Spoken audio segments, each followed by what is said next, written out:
Hi, I'm Jaya, and I'm thinking of ending things. It's been quite rough, and I'm sorry. It's not something to joke about. It's just about the movie titled I'm Thinking of Ending Things, which was recently released on Netflix. So, yeah, I obviously watched it, and I'm here to discuss about it. This is not like a movie review or critical analysis, anything of that sort. Literally just what I think about it. So here we go. I have something, but I have it written out because bad memory. So let me start. And so in the first 3 minutes of the movie, there's a quote. Obviously, the first dialogue of the movie starts with "I'm thinking of ending things." And as she goes on, this is within the first 3 minutes. Uh, she says, "Sometimes the thought is closer to the truth, to reality, than an action. You can say anything, you can do anything, but you can't fake a thought." So I had to pause right there, and it is like there's already so much to think about because you really can't fake a thought. Let's say, just for an example, don't connect it back to me. If you're talking to someone that you probably don't like that much, and they keep going on, they keep talking, at a certain point you're just thinking, oh my god, just shut up.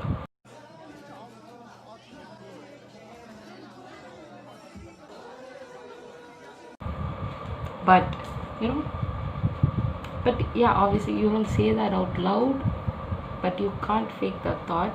Later you realize that you're actually that rude, you think that way and stuff. I mean, it's not that simple, but so that quote got me like that. I'm already into the movie, and again, this was also within the first 3 minutes. They're like showing these different parts or rooms of the house, and a wall in which the painting called "Wanderer Above the Sea of Fog," the painting hangs there. And I'm like, hey, we know this painting. It just it flashes for a second. So yeah, again, I guess foreshadowing to the romanticism themes. And I mean, like, I of course you interpret the painting in different ways. One thing I could think of was like, you feel like, I'll insert the painting. You either feel like you're standing on top of the world along with your solitude, or that vast empty space shows you how minuscule you really are. Like, I don't know, a feeling that you're easily replaceable, something like that. So one oh, I can't believe the fan was on.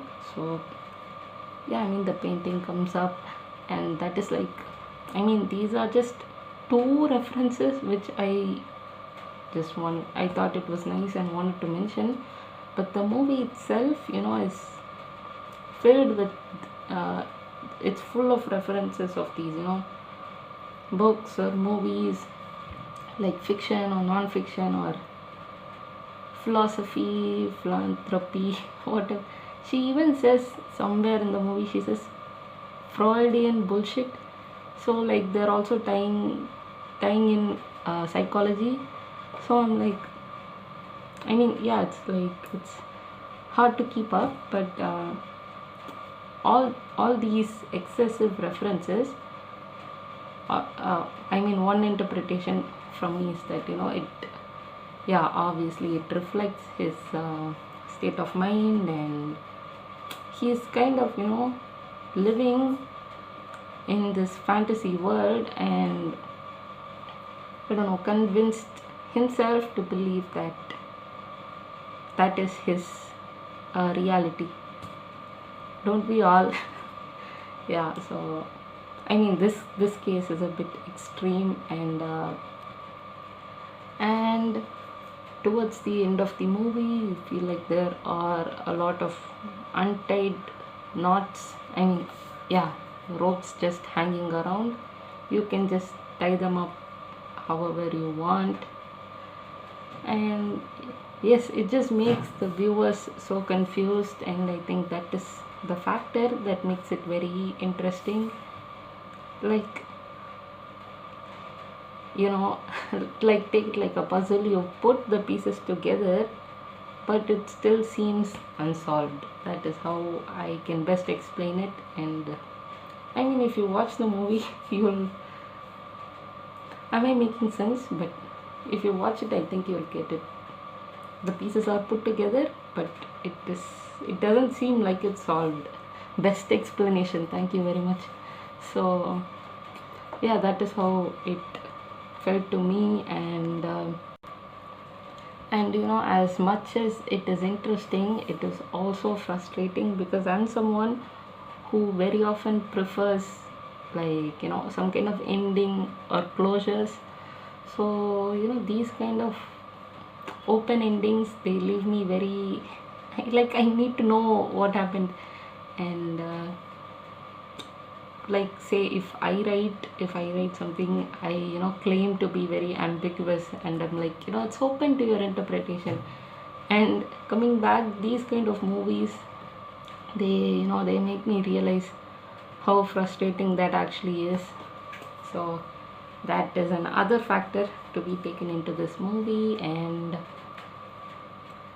one more thing is, like, you need, you know, you need some patience to watch these kind of movies, because, you know, at least me, I have a hard time following and keeping up with, like what the hell are you going on about, what are you talking.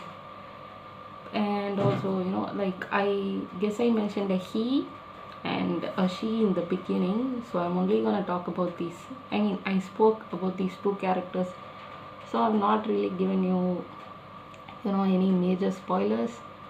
And that she character, she might be, you know, she might seem kind of pretentious because of the way she talks. And for example, she's the one who says Freudian bullshit. I'm like, really? But yeah. And her character also, you know, that at one time she's reciting a poem very intensely, the other time she's like, you know, she makes that sound அப்படின்னு. So she's that again, I shows the instability of his mind.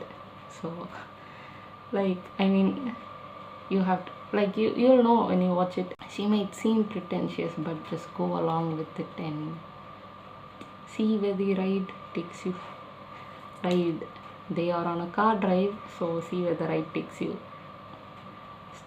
Cut this off. And so, you know, watch it. It's available on Netflix, and let me know what you think, and don't think of ending things. And that's all I have for now, and I'll see you in another video. Until then, it's Jaya. That is all I have.